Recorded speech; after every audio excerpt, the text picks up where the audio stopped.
The Forbidden History of Christianity. How a pagan emperor rewrote the Bible. What if everything you've been told about the origins of Christianity is a carefully constructed lie? What if the religion that has shaped Western civilization for nearly 2 millennia wasn't born from divine revelation, but from the political ambitions of a Roman emperor who needed to save his crumbling empire? Today, we're diving into one of history's most explosive secrets. A story so controversial that it's been buried for over 700 years. This isn't your typical Sunday school lesson. We're talking about forbidden manuscripts, political conspiracies, and religious cover-ups that reach all the way to the highest levels of the Vatican. By the end of this investigation, you'll never look at Christianity the same way again. But before we go any further, let me be crystal clear about something. This isn't an attack on faith itself. Millions of people find genuine meaning, purpose, and moral guidance in Christian teachings. What we're examining today is the historical reality behind how those teachings came to be. Because when you follow the evidence, when you dig beneath centuries of carefully crafted narratives, what you discover is absolutely mind-blowing. So grab a coffee, settle in, and prepare to have your worldview challenged, because what I'm about to reveal will shake you to your core. Picture this. It's the year 312 AD and the Roman Empire is literally falling apart at the seams. Not from barbarian invasions or economic collapse, but from something far more dangerous: religious chaos. Across the empire, hundreds of different religious groups are at each other's throats. Presbyterial factions are fighting over which gods to worship. Mystery cults are spreading like wildfire. The empire that once conquered the known world through military might is now being torn apart by competing beliefs. Enter Constantine I. He's just become emperor, and he's facing the biggest challenge any Roman leader has ever confronted. His empire isn't just politically divided, it's spiritually shattered. And Constantine realizes something that will change the course of human history. If he can't unite his people under one religious banner, his empire will crumble into dust. But here's where the story gets really interesting. Constantine wasn't some deeply spiritual leader who experienced a divine vision.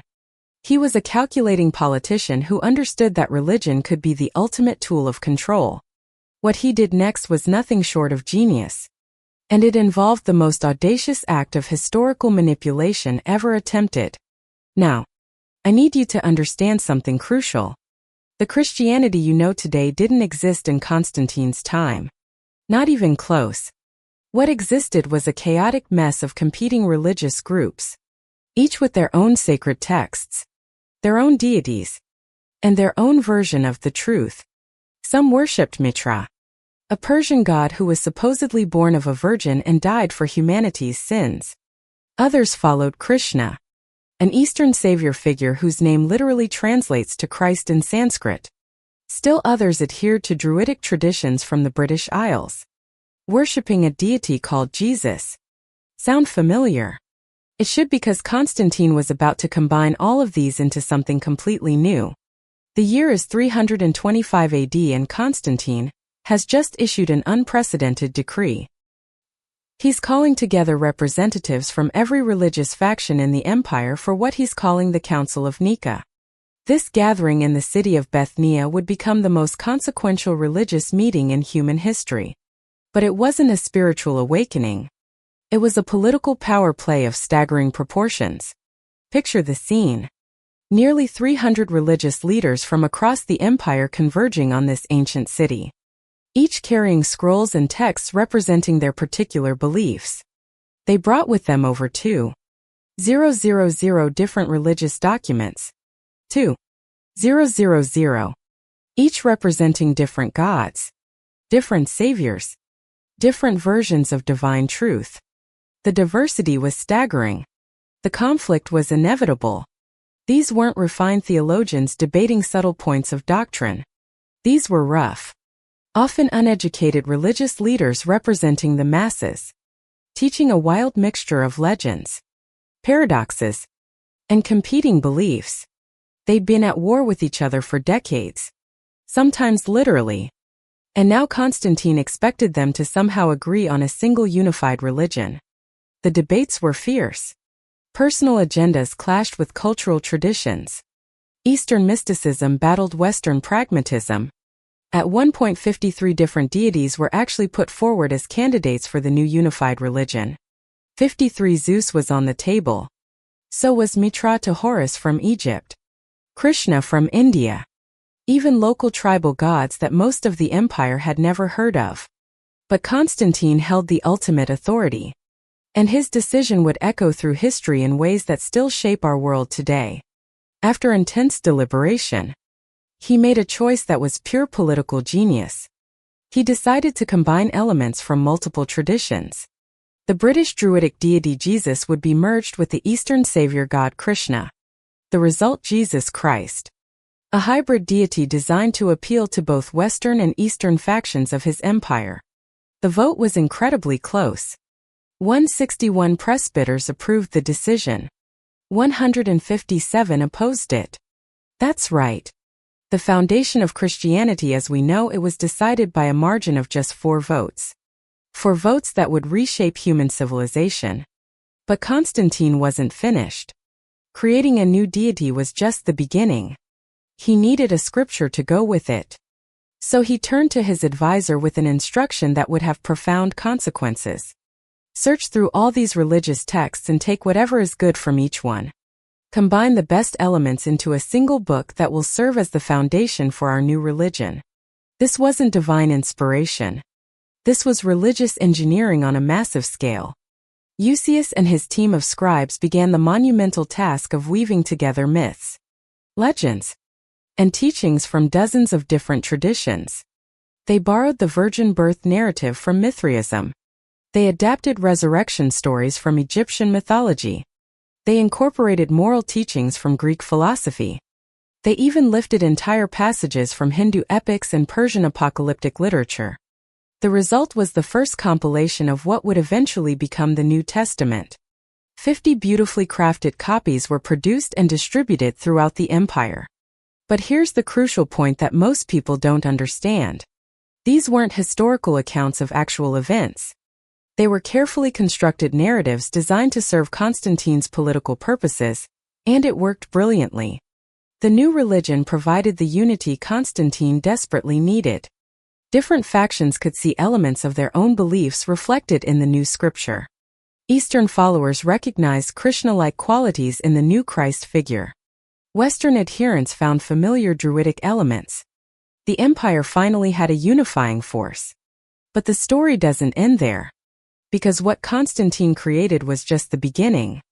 Over the following centuries, the Church would continue to modify, edit, and expand these texts to serve its evolving needs. The New Testament you might have on your shelf today bears little resemblance to those original 50 copies that Eusebius created. How do we know all this? Because the evidence has been hiding in plain sight for over a century. In 1859, a German scholar named Konstantin Tischendorf made a discovery that shook the foundations of Christianity. Deep in a monastery on the Sinai Peninsula, he found something extraordinary. The oldest complete Bible known to exist. The Codex Sinaiticus dating back to the 4th century. Just decades after Constantine's council. What Tischendorf discovered was earth-shattering. This ancient Bible was dramatically different from modern versions. Key stories that form the backbone of Christian belief was simply missing. The resurrection of Jesus not there in the original version of Mark's Gospel. The ascension into heaven absent from the earliest manuscripts. The virgin birth not mentioned in the oldest texts.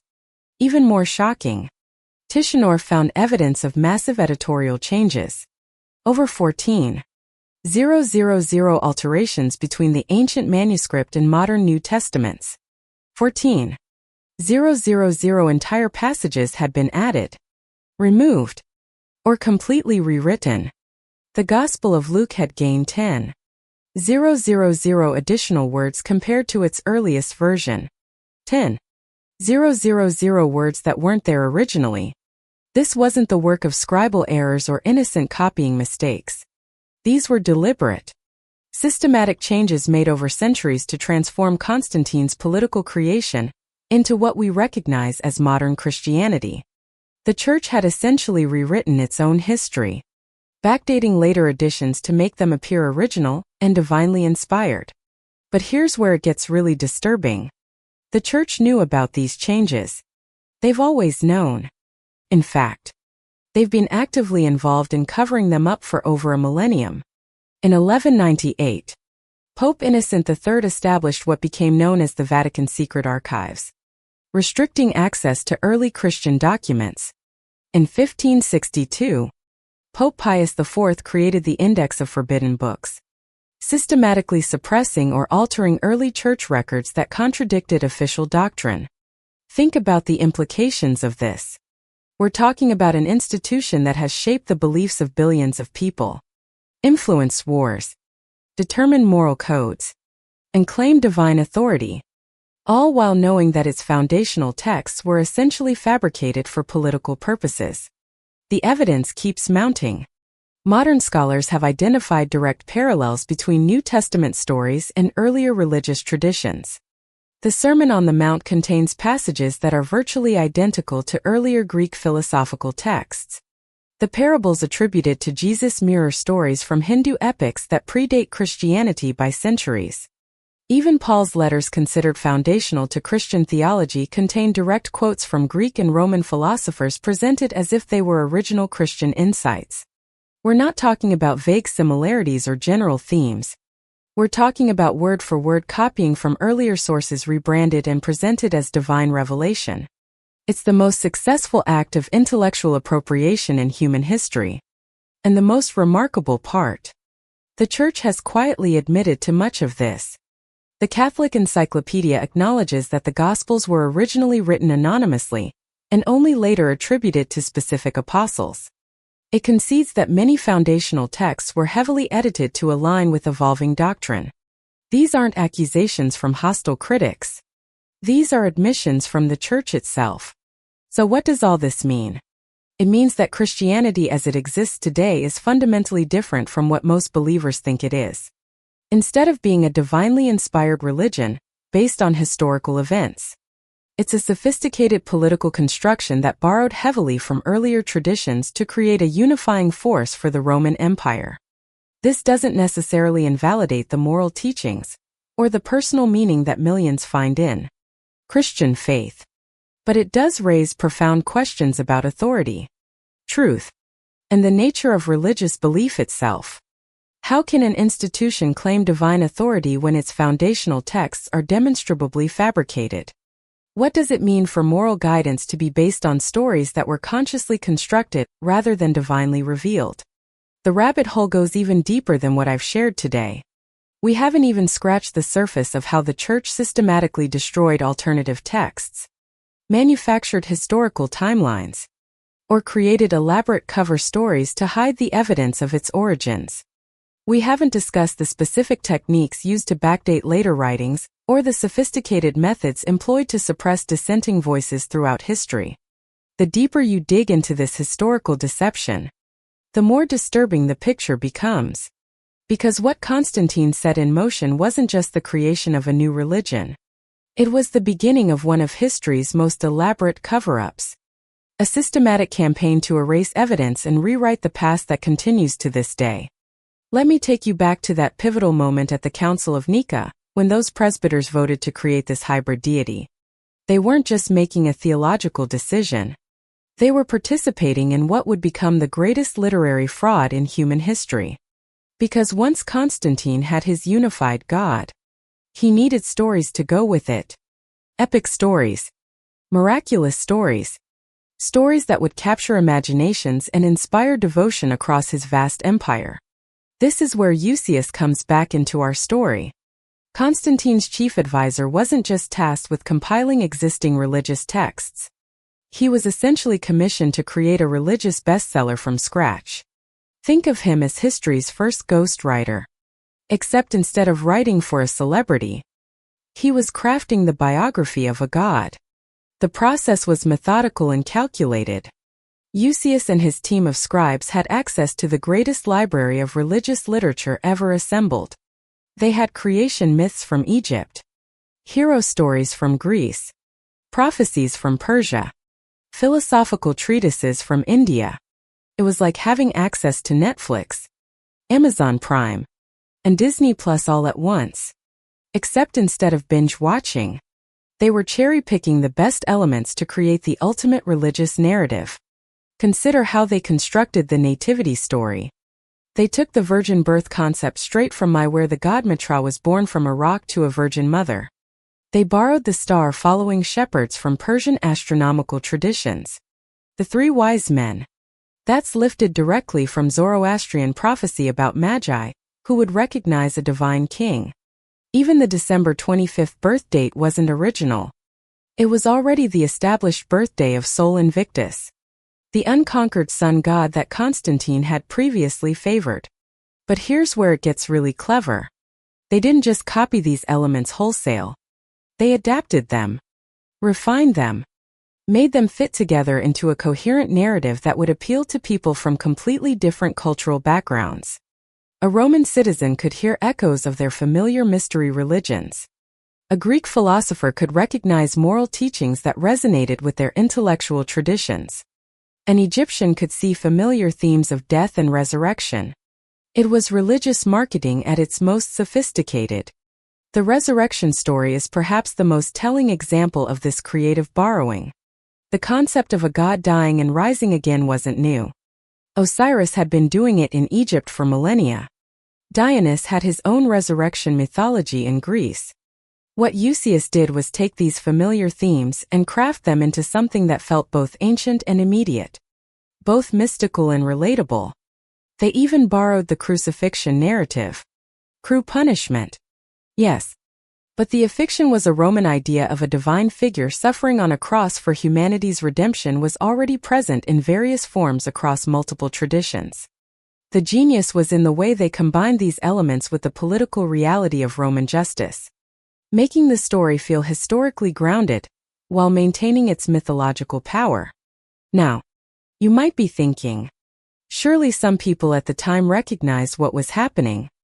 Surely someone called out this obvious borrowing and adaptation. And you'd be right. They absolutely did. But Constantine had a solution for that. 2. Anyone who questioned the new official religion. Anyone who pointed out the obvious parallels to earlier traditions. Anyone who possessed texts that contradicted the official narrative was branded a heretic. Fascinating in this context. It comes from the Greek word. The word heretic itself is heretikos, which simply means able to choose. Think about that. The original heretics weren't necessarily people who believed in evil or false things. They were people who insisted on their right to choose their own beliefs instead of accepting the state-mandated version. In Constantine's empire, the ability to choose your own spiritual path became a crime. This is where the story takes a dark turn. Because maintaining this religious fiction required more than just creative writing. It required the systematic suppression of evidence, the destruction of alternative texts, and the silencing of dissenting voices. The early church didn't just create a new religion. It launched what might be history's first comprehensive disinformation campaign. The scope of this suppression was staggering. Entire libraries were burned. Manuscripts that contained alternative versions of Christian stories were systematically hunted down and destroyed. Scholars who questioned the official narrative were excommunicated, exiled, or worse. The church created what was essentially an ancient version of thought police roaming the empire to ensure ideological conformity. But they made one crucial mistake.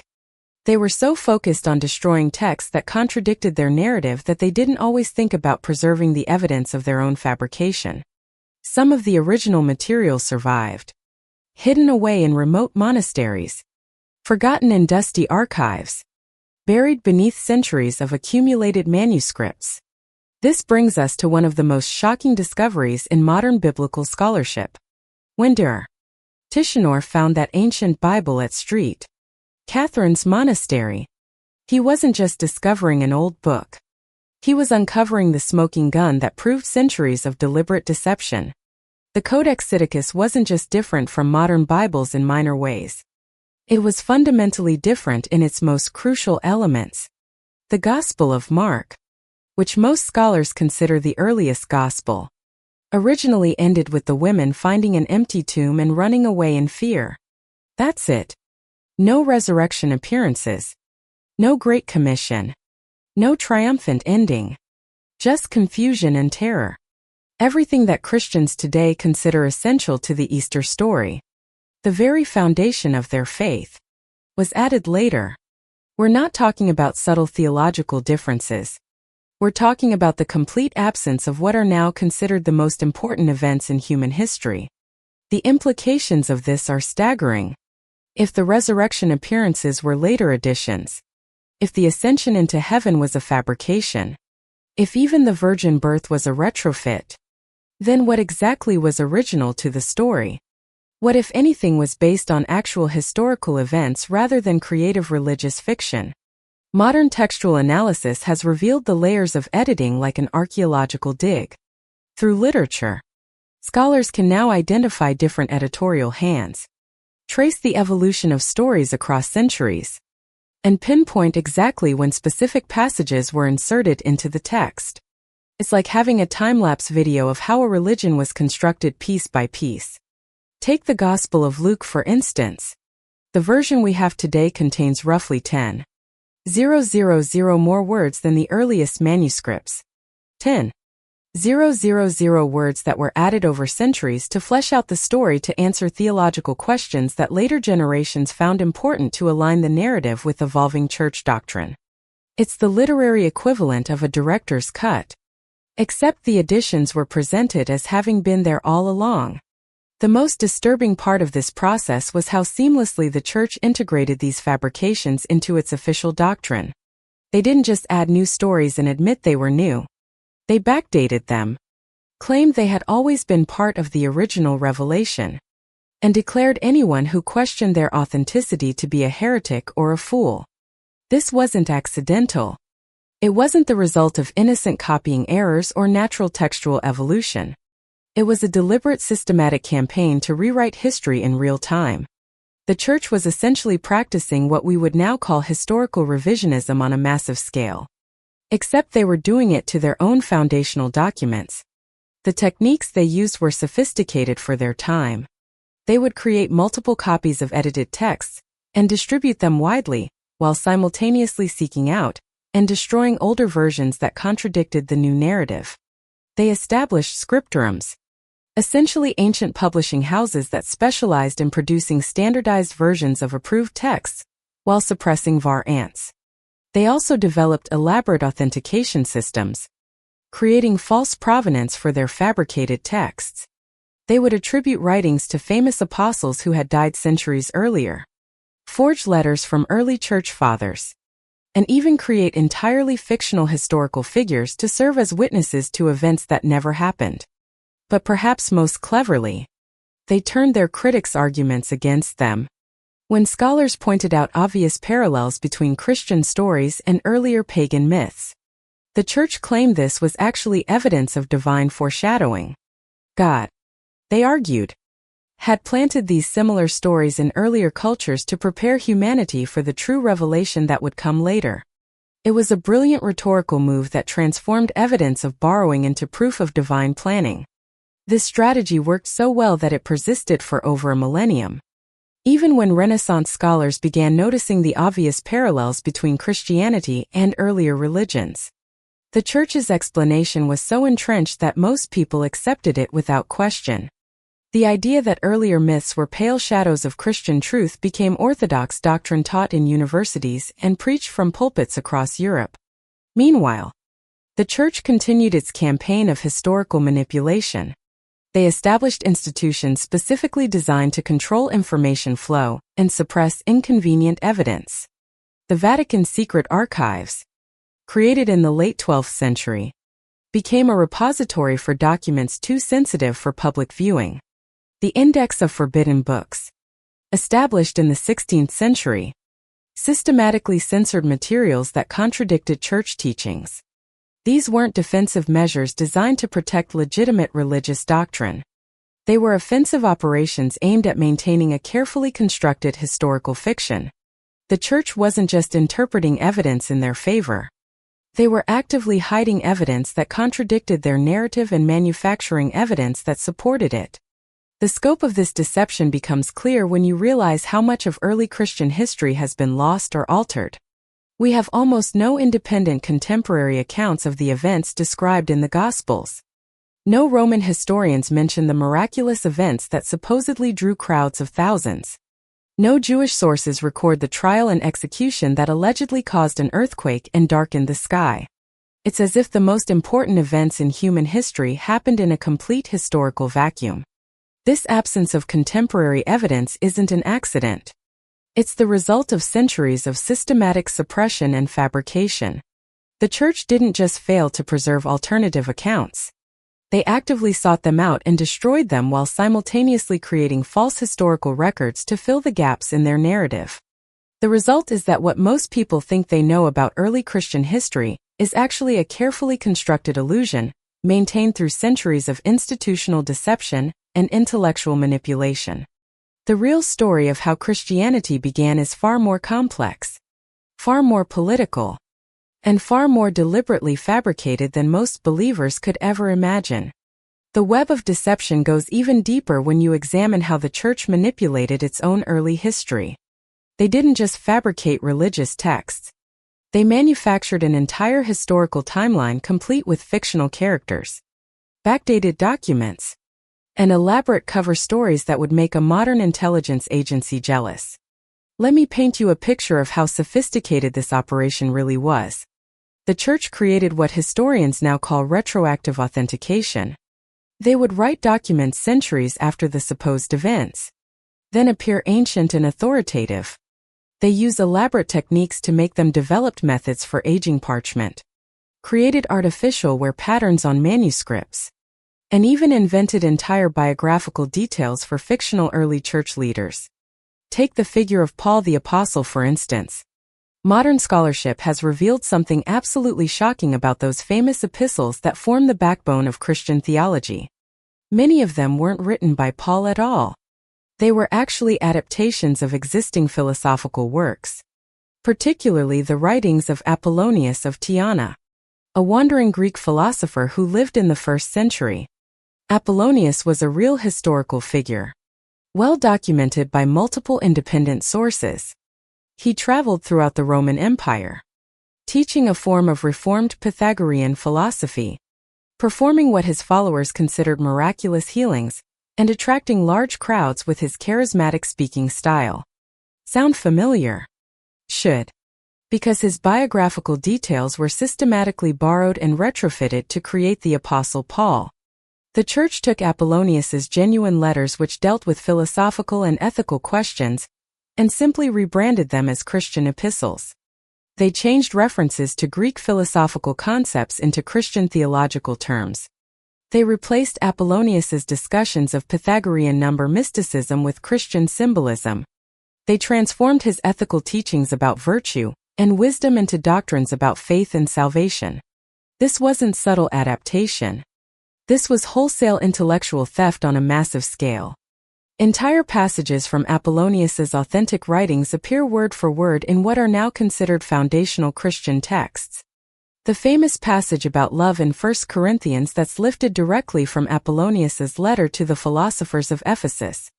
The description of spiritual gifts and their proper use borrowed from his treatise on the different forms of wisdom. But here's what makes this even more disturbing. The church didn't just steal these ideas and present them as Christian originals. They systematically destroyed Apollonius's actual writings to cover their tracks. Today we have only fragments of his genuine works, preserved mostly in quotations by later authors who cited him before the church's suppression campaign reached them. This pattern of theft and destruction repeated itself across the ancient world. Wherever the church found existing philosophical or religious traditions that contained useful material, they would appropriate what served their purposes and eliminate what didn't. They strip-mined the intellectual heritage of the classical world, keeping the gems and burying the evidence of where they found them. The The process was so thorough that most people today have no idea how much of what they consider uniquely Christian wisdom actually originated in earlier traditions. The Golden Rule that's from Confucius 5 centuries before Christianity. The concept of loving your enemies found in Buddhist teachings that predate Jesus by hundreds of years. Even the Lord's Prayer contains elements borrowed directly from earlier Jewish and pagan prayer formulas. But the Church's fabrication efforts went beyond just borrowing existing material. They also created entirely fictional historical events to support their narrative. The persecution of Christians under Roman emperors, for example, was vastly exaggerated and in some cases completely invented. Don't get me wrong. There were certainly instances of conflict between early Christian communities and Roman authorities. But the systematic empire-wide persecution that the Church claims shaped its early history, that's largely fictional. Roman records, which are extensive and detailed about legal proceedings and imperial policies, contain very little evidence of the massive anti-Christian campaigns that supposedly defined the first 3 centuries after Christ. What actually happened was much more mundane.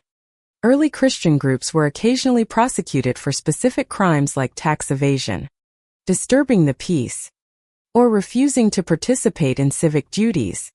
These isolated incidents were then woven together by later Church historians into a grand narrative of religious persecution that justified the Church's eventual rise to power. The story of martyrdom became a particularly powerful tool for the Church. They created elaborate fictional accounts of saints who supposedly died rather than renounce their faith, complete with miraculous events, dramatic speeches, and inspiring examples of religious devotion. These stories served multiple purposes. They provided role models for believers, justified the Church's claims to moral authority, and created a sense of historical continuity that linked contemporary Christianity to its supposed apostolic origins. The problem is that most of these martyrdom accounts are complete fiction. Modern historical analysis has shown that the vast majority of early Christian martyr stories were created centuries after the supposed events, often borrowing details from earlier pagan hero cults and mystery religions. The Church essentially created a fictional pantheon of Christian heroes to compete with the traditional Roman and Greek mythological figures that still captured popular imagination. This brings us to one of the most shocking aspects of the Church's historical manipulation. They didn't just fabricate the distant past. They continued creating false historical records well into the medieval period, constantly revising and expanding their narrative to meet contemporary political needs. The donation of Constantine, for example, was a forged document that claimed the Roman emperor had given the Pope temporal authority over the entire Western Roman Empire. This fabrication was used for centuries to justify papal political power, until Renaissance scholars finally proved it was a fake. But by then, it had already served its purpose, establishing precedents and expectations that shaped European politics for over 1,000 years. The Church also created false genealogies connecting contemporary religious leaders to the apostles, forged letters from early Church fathers supporting later doctrinal developments, and even manufactured archaeological evidence to support their historical claims. They established entire industries devoted to creating religious relics, producing thousands of fragments of the true cross, enough pieces of saints' bones to reconstruct entire armies of holy people and miraculous objects with completely fictional provenance. What makes this systematic deception so remarkable is how well it worked. The Church didn't just fool uneducated peasants and gullible believers. They convinced scholars, intellectuals, and even skeptical investigators for over a millennium. Their fabrication techniques were so sophisticated, their narrative control so complete that even people who had good reason to be suspicious often accepted the official story. This success wasn't accidental. The Church invested enormous resources in maintaining their historical fiction. They established schools specifically devoted to training scribes in the proper copying and editing of manuscripts. They created networks of monasteries that served as information control centers, ensuring that approved versions of texts were widely distributed while suppressing variants. They developed theological arguments that made questioning official Church history equivalent to questioning God himself. But perhaps most importantly, they understood something about human psychology that modern propagandists would recognize immediately. People want to believe compelling stories, especially stories that give their lives meaning and purpose. The church didn't just offer theological doctrine. They offered a complete worldview, a grand narrative that explained human history, provided moral guidance, and promised ultimate justice and redemption. The fabricated history wasn't just window dressing for this worldview. It was essential to its psychological power. People needed to believe that their faith was rooted in actual historical events, that their moral teachings came from divine revelation, that their religious authorities could trace their legitimacy back to the original apostles. The church understood that faith built on acknowledged fiction would never have the same emotional and psychological impact as faith built on purported historical fact. This is why the evidence of fabrication is so devastating to traditional Christian claims. It's not just that specific stories were borrowed or embellished. It's that the entire historical foundation of the religion was consciously constructed rather than divinely revealed. Every major element of the Christian narrative, from the virgin birth to the resurrection, from the apostolic succession to the persecution accounts, shows evidence of deliberate fabrication designed to serve specific political and psychological purposes. The implications of this historical manipulation extend far beyond religious belief. They raise fundamental questions about authority, truth, and the nature of historical knowledge itself. If one of the most powerful and influential institutions in human history was built on systematic deception, what does that tell us about other claims to authority and legitimacy? How many other historical narratives that we take for granted might actually be carefully constructed fictions designed to serve particular interests? The church's fabrication campaign was so successful that it essentially created a parallel version of ancient history that millions of people still accept as fact. They didn't just influence how people understood religion. They shaped how entire civilizations understood their past, their identity, and their relationship to truth itself. And the most disturbing part, much of this evidence has been available to scholars for over a century. The discoveries at St. Catherine's Monastery, the textual analysis revealing layers of editorial changes, the identification of borrowed passages from earlier sources. All of this has been documented in academic literature for generations. Yet somehow the broader public has remained largely unaware of these findings, continuing to accept historical narratives that scholars have long known to be fabricated. This disconnect between academic knowledge and popular belief isn't accidental. It's the result of continued institutional efforts to suppress and marginalize inconvenient evidence. The same patterns of information control that the early church pioneered continue to operate today, though in more subtle and sophisticated forms. The Vatican's secret archives still exist, still restricting access to potentially damaging historical documents. Church-affiliated universities still discourage research that might undermine traditional narratives. Religious authorities still dismiss scholarly findings that contradict official doctrine, often without seriously engaging with the evidence. Meanwhile, the fabricated version of Christian history continues to be taught in schools, preached from pulpits, and accepted by billions of people who have no idea how extensively the historical record has been manipulated. The success of Constantine's political project has been so complete that most people can't even imagine Christianity without the fictional elements that were added centuries after its supposed founding. But the truth has a way of surfacing even when powerful institutions try to bury it. The evidence of fabrication keeps accumulating. The scholarly consensus keeps shifting. And more people are beginning to ask uncomfortable questions about the historical foundations of their beliefs. The carefully constructed narrative that has shaped Western civilization for nearly 2 millennia is finally beginning to crack under the weight of its own contradictions. What happens when that narrative finally collapses? When the general public becomes aware of the systematic deception that underlies one of history's most influential institutions. The implications are staggering, not just for religious belief, but for our entire understanding of truth, authority, and historical knowledge. The answer might already be unfolding before our eyes. Because what we're witnessing today isn't just an academic debate about ancient manuscripts. It's the beginning of a fundamental shift in how humanity understands one of its most foundational institutions. Let me show you exactly how deep this fabrication goes by examining one of the most sacred Christian holidays. Christmas. December 25th. The supposed birthday of Jesus Christ. Except here's the problem. Early Christian communities had absolutely no idea when Jesus was supposedly born. The Gospels don't give a date. Early church fathers never celebrated a birthday. For the first 3 centuries of Christianity's existence, December 25th had nothing whatsoever to do with Jesus. So where did this date come from? It was the birthday of Sol Invictus, the unconquered sun, Constantine's favorite deity before he created Christianity.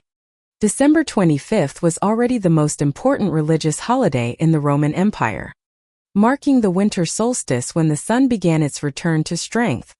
Constantine simply transferred this existing celebration to his new hybrid god. But it gets even more calculated than that. The church didn't just steal the date. They systematically appropriated every major element of the winter solstice festival and rebranded it as Christian. The gift-giving traditions borrowed from Roman Saturnalia. The evergreen trees and holly decorations lifted directly from Germanic and Celtic winter ceremonies. Even the star on top of the Christmas tree comes from ancient astronomical celebrations of the winter solstice. The nativity story itself reads like a greatest hits compilation of earlier religious traditions.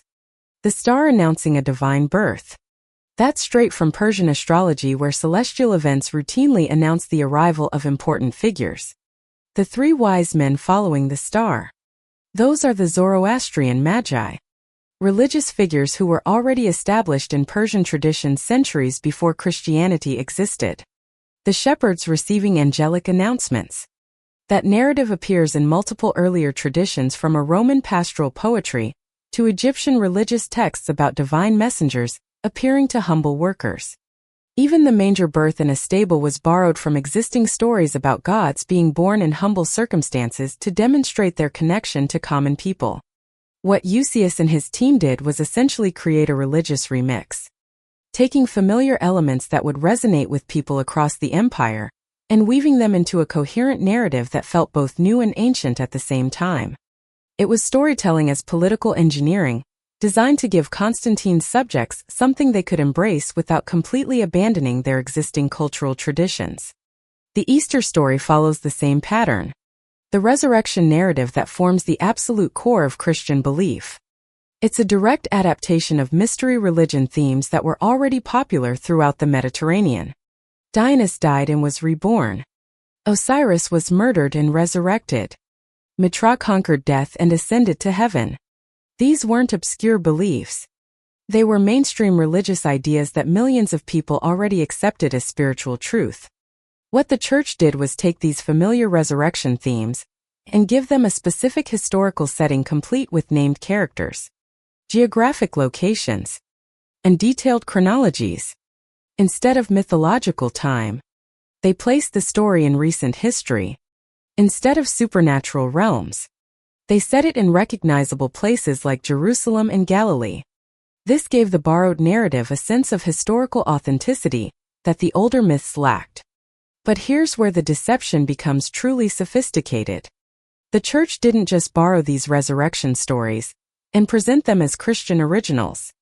They actively worked to discredit and suppress the earlier traditions they had stolen from. They labeled the mystery religions as demonic deceptions, claimed that Satan had planted false resurrection stories to confuse people about the true resurrection of Christ. This strategy was brilliant because it turned evidence of borrowing into proof of authenticity.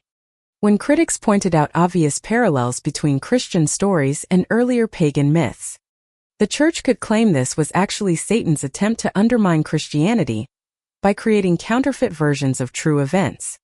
The similarities weren't evidence of theft. They were evidence of spiritual warfare. This rhetorical move was so effective that it persisted for over 1,500 years. Even today, when scholars point out the obvious connections between Christianity and earlier religions, Many believers accept the Church's ancient explanation without question. The idea that Satan planted false religions to confuse humanity about true Christianity has become so embedded in Christian thinking that it immunizes believers against evidence of their religion's fabricated origins. Meanwhile, the Church continued expanding and refining their narrative throughout the medieval period. They didn't just create the original Christian story and then preserve it unchanged. They kept adding new elements, developing new doctrines, and inventing new historical details whenever their political situation required it. The doctrine of papal infallibility, for example, wasn't established until 1870. The Immaculate Conception of Mary wasn't declared official Catholic doctrine until 1854. The Trinity, now considered absolutely fundamental to Christian theology, wasn't formally codified until the Council of Constantinople in 381. And even then, it remained controversial for centuries. Each of these developments required new historical justification. The Church couldn't simply announce that they were creating new doctrines. They had to claim that these ideas had always been part of authentic Christian teaching, hidden in Scripture and preserved by apostolic tradition. This meant continuously revising their historical narrative, manufacturing new evidence, and suppressing materials that contradicted their evolving theology. The pattern becomes clear when you step back and look at the bigger picture. Christianity isn't a religion that was revealed once and then preserved unchanged through history. It's a constantly evolving political and theological system that has continuously reinvented itself to meet changing circumstances, all while claiming to represent unchanging divine truth. This ongoing fabrication process explains why there are so many different versions of Christianity today: Catholic, Orthodox, Protestant, Evangelical. Each represents a different stage in this continuous process of adaptation and reinvention. Each claims to represent the authentic original Christianity, but they're all actually products of specific historical moments when the Church needed to modify its narrative for political or theological reasons. The Protestant Reformation, for instance, wasn't just a theological dispute about salvation and authority. It was a political rebellion that required creating new historical narratives to justify breaking away from Rome. Protestant scholars had to rewrite Christian history to show that the Catholic Church had corrupted original Christianity, and that they were returning to authentic apostolic teaching. But they faced the same problem that had plagued the Church since Constantine's time. How do you create legitimacy for new religious ideas without admitting that you're innovating? The Protestant solution was to claim that they were removing later Catholic additions and returning to biblical Christianity. They positioned themselves as historians uncovering authentic early Christian practice rather than innovators creating new religious systems. This required its own form of historical manipulation. Protestant scholars had to minimize evidence of diversity in early Christianity, suppress information about the political origins of the New Testament, and create new narratives about apostolic succession that bypass Rome entirely. They essentially had to out-fabricate the Catholics, creating even more elaborate historical fictions to justify their theological innovations. The result is that virtually every Christian denomination today is built on layers of historical fabrication, stretching back to Constantine's original political project. Each group claims direct connection to original Christianity, but they're all actually products of specific moments when religious authorities needed to create new legitimacy for their particular interpretation of the faith. Modern, despite claiming to represent biblical leader, evangelical Christianity represents perhaps the most extreme example of this paternalism and original apostolic teaching.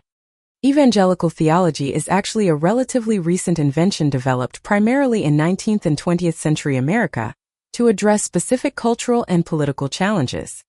The doctrine of biblical inherency, now considered fundamental to evangelical identity, wasn't widely accepted until the late 1800s. The emphasis on personal salvation through accepting Jesus as personal Savior developed during American revival movements and has little connection to earlier Christian practice.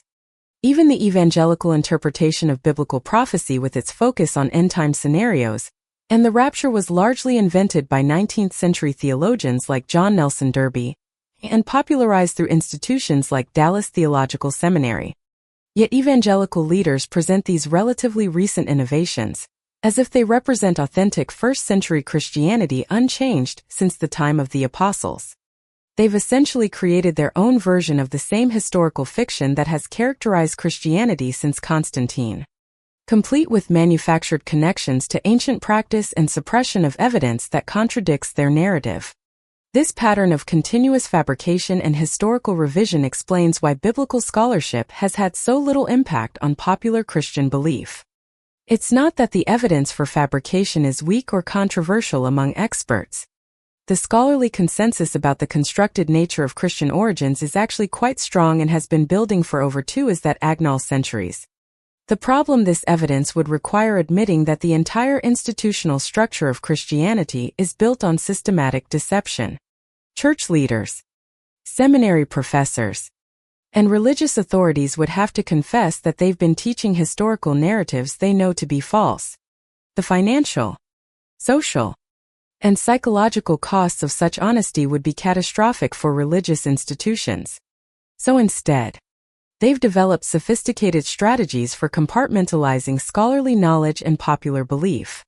Seminary students learn about textual criticism and historical analysis, but they're taught to interpret this evidence in ways that don't threaten traditional faith claims. Scholars are encouraged to focus on narrow technical questions rather than drawing broader conclusions about Christian origins. Academic findings are kept within professional circles, while popular religious education continues to present fabricated historical narratives as unquestioned fact. This system of institutional knowledge management has been remarkably effective at preserving religious authority despite overwhelming evidence of historical manipulation. Most believers remain completely unaware that the historical foundations of their faith have been systematically debunked by generations of scholarly research. They continue to accept fabricated narratives created by Constantine's political project, as if they were established historical facts. But this compartmentalization is becoming increasingly difficult to maintain in the information age. Academic research is more accessible than ever before. Independent scholars are publishing findings without institutional constraints. Digital archives are making primary sources available to anyone with internet access. The carefully controlled information environment that allowed religious institutions to suppress inconvenient evidence for centuries is rapidly breaking down. The implications of this information revolution extend far beyond religious belief. What we're witnessing is the collapse of one of history's most successful systems of institutional authority, built on nearly 2 millennia of systematic deception and information control. The techniques that Constantine's church pioneered: historical fabrication, narrative management, evidence suppression, authority claims based on manufactured legitimacy. These same techniques have been used by countless other institutions throughout history. Governments have created mythological national origins to justify political authority. Educational institutions have taught fabricated histories to support ideological agendas. Economic systems have been legitimized through manufactured historical narratives about natural market processes and inevitable progress. The Church's success in maintaining fabricated authority for nearly 2,000 years has provided a template that other institutions have eagerly copied. Understanding how Christianity was constructed as a political project reveals the mechanisms through which all forms of institutional authority operate.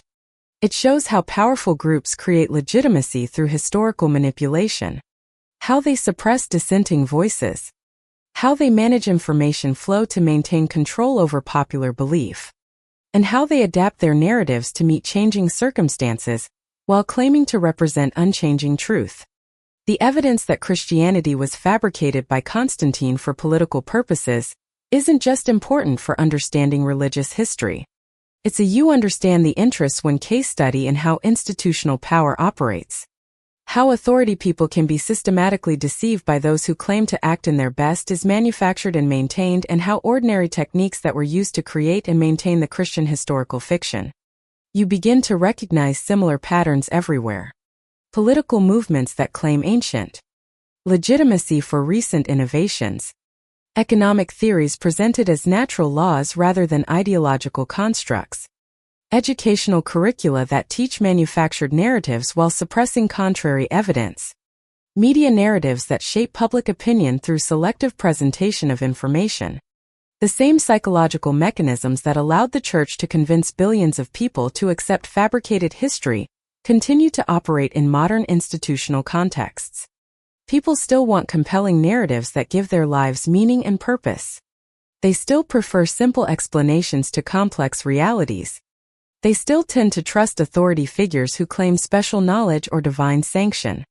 They still resist information that threatens their fundamental beliefs about themselves and their world.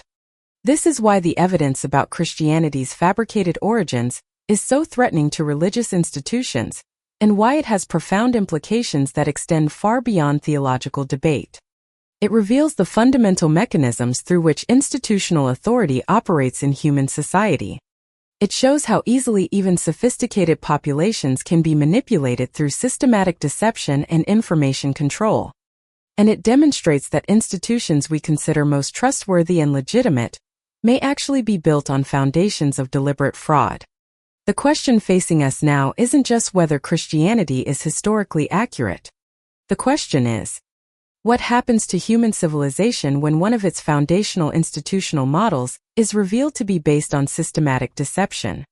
How do we rebuild trust in authority when we discover that authority has been systematically abusing that trust for nearly 2 millennia?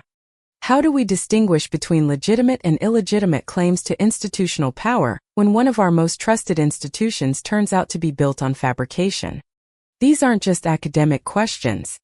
They're practical challenges that will shape the future of human society as information becomes more accessible and institutional deception becomes harder to maintain. The collapse of the Christian historical narrative is just the beginning of a much larger reckoning with institutional authority and the nature of truth itself. We're living through what might be the most significant collapse of institutional authority in human history. And it's not happening because of external attacks or military conquest. It's happening because the truth is finally catching up with centuries of carefully managed lies. Think about what this means on a personal level. If you were raised in a Christian household, if you attended Sunday school, if you based major life decisions on biblical teachings, you've essentially been living inside a historical fiction created by a Roman emperor for political purposes. Your moral framework, your understanding of human nature, your beliefs about life and death, all of it traces back to Constantine's fabrication project. This isn't your fault. You weren't supposed to know. The system was specifically designed to prevent you from knowing. Generations of religious authorities, seminary professors, and church leaders have maintained this deception, not necessarily out of malice, but because admitting the truth would destroy the entire institutional structure they've devoted their lives to defending. But here's where it gets really personal. Once you understand how this fabrication was accomplished, once you see the techniques that were used to manipulate historical narratives and control information, you start recognizing the same patterns everywhere. Political campaigns that manufacture grassroots support. News organizations that shape public opinion through selective reporting. Educational institutions that teach ideologically convenient versions of history while suppressing inconvenient evidence. The methods Constantine pioneered. Creating compelling narratives from borrowed elements. Claiming ancient authority for recent innovations. Suppressing dissenting voices. Manufacturing historical evidence. These same techniques are being used today by governments, corporations, media organizations, and educational institutions around the world. Consider how modern political movements operate. They don't just propose policies and ask for your support based on practical merits. They create elaborate mythologies about national identity, historical destiny, and moral righteousness. They claim their recent innovations represent returns to founding principles. They suppress information that contradicts their narratives while amplifying evidence that supports them. The techniques are identical to what Eusebius used when compiling the New Testament. Take elements that resonate with your target audience. Weave them into a coherent narrative that feels both familiar and inspiring. Present the result as ancient wisdom rather than contemporary construction. Suppress alternative versions of events. Create institutions to maintain and propagate your preferred narrative. This isn't conspiracy theory speculation. This is documented historical methodology that has been refined and perfected over nearly 2 millennia. The Church didn't just accidentally stumble into effective propaganda techniques. They pioneered and systematized methods for manufacturing legitimacy and controlling popular belief that have become the standard playbook for institutional authority. Understanding this helps explain why so many people today feel like they're living in an era of alternative facts and competing realities. It's not that truth has become more relative or that people have become more gullible. It's that the information control systems that once allowed institutions to maintain unified narratives are breaking down, revealing the underlying fabrication and manipulation that was always there. The internet hasn't created fake news. It's exposed how much of what we considered legitimate news was always carefully managed information, designed to serve institutional interests. Social media hasn't made people more susceptible to propaganda. It's revealed how much of what we considered authoritative knowledge was always propaganda, just better disguised and more professionally produced. What we're experiencing now is the same thing that would have happened in Constantine's time if ordinary people had suddenly gained access to all those religious manuscripts that the Council of Nika had rejected. If 4th century Romans could have read the original sources that Eusebius borrowed from, if they could have compared the fabricated Christian narratives to their authentic predecessors, if they could have seen the political calculations behind the religious engineering, the entire project would have collapsed before it got started. That's essentially what's happening today with Christianity and numerous other institutional authorities. The primary sources are becoming available. The fabrication techniques are being exposed. The political motivations behind seemingly spiritual or scholarly or journalistic enterprises are becoming visible to ordinary people who were never supposed to see behind the curtain. Religious institutions are responding to this crisis exactly the way you'd expect institutions built on systematic deception to respond. They're doubling down on their historical claims while simultaneously trying to shift the conversation away from historical accuracy and toward personal meaning and community value. You'll hear religious leaders arguing that it doesn't matter whether the biblical narratives are historically accurate, because they provide moral guidance and spiritual comfort. You'll see seminary professors distinguishing between historical truth and religious truth, as if there were some meaningful difference between facts and fabrications when it comes to foundational claims about reality. These are the desperate rhetorical moves of institutions that know their authority depends on historical claims they can no longer credibly defend. They're trying to preserve their power and influence by convincing people that truth doesn't really matter. That authority can be legitimate even when it's based on acknowledged falsehoods. That institutions should be trusted regardless of whether their foundational narratives are accurate. But this strategy faces a fundamental problem. If historical accuracy doesn't matter for religious authority, then why does every major Christian denomination continue to insist that their particular interpretation represents authentic biblical teaching? If truth is irrelevant to legitimacy, then why do religious institutions spend enormous resources on apologetic and historical arguments designed to defend their credibility? The answer is that they know historical accuracy absolutely does matter for institutional authority. They know that admitting their foundational narratives are fabricated would destroy their ability to command obedience and extract resources from believers.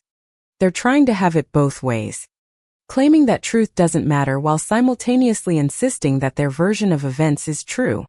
This contradiction is becoming increasingly difficult to maintain as more people gain access to primary sources and scholarly analysis. The compartmentalization strategies that once allowed religious institutions to keep inconvenient evidence away from ordinary believers are failing. Seminary-trained pastors who learned about textual criticism and historical analysis in graduate school are finding it harder to preach traditional narratives to congregations that can easily access the same information online. The result is a growing crisis of authority that extends far beyond religious institutions. Because once people understand how thoroughly they've been deceived about something as fundamental as the historical origins of Christianity, they start questioning everything else they've been told by institutional authorities. If the Church could maintain a fabricated historical narrative for nearly 2,000 years, what other institutions might be operating on similarly false foundations? If religious leaders could systematically deceive billions of people while claiming moral authority, what does that say about the credibility of other authority figures who make similar claims? These questions are already reshaping political, educational, and media landscapes around the world. Traditional gatekeepers are losing their ability to control information flow and shape public opinion. Established authorities are finding their credibility challenged by people who have access to primary sources and alternative perspectives that were once carefully suppressed. So what we're witnessing isn't just the collapse of a religious narrative. We're watching the unraveling of the entire model of institutional authority that Constantine created 17 centuries ago. The same techniques of fabrication, suppression, and narrative control that built Christianity have been used to construct countless other systems of power throughout history. And now, for the first time in nearly 2 millennia, ordinary people have the tools to see through the deception. The truth about Christianity's origins isn't just a historical curiosity.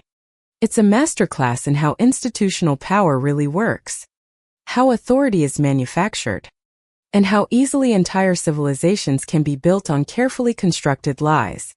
Once you understand how Constantine's political project became the world's largest religion, you'll never look at claims to authority the same way again. The question now isn't whether these revelations will reshape our world. They already are. The question is whether we'll learn from this history of deception or repeat it. Because the techniques that created Christianity are still being used today. And until we recognize them for what they are, we'll keep falling for the same old tricks that have been fooling humanity for centuries. The empire of lies that Constantine built is finally crumbling. What we build in its place will determine whether future generations inherit truth or just more sophisticated versions of the same ancient deceptions.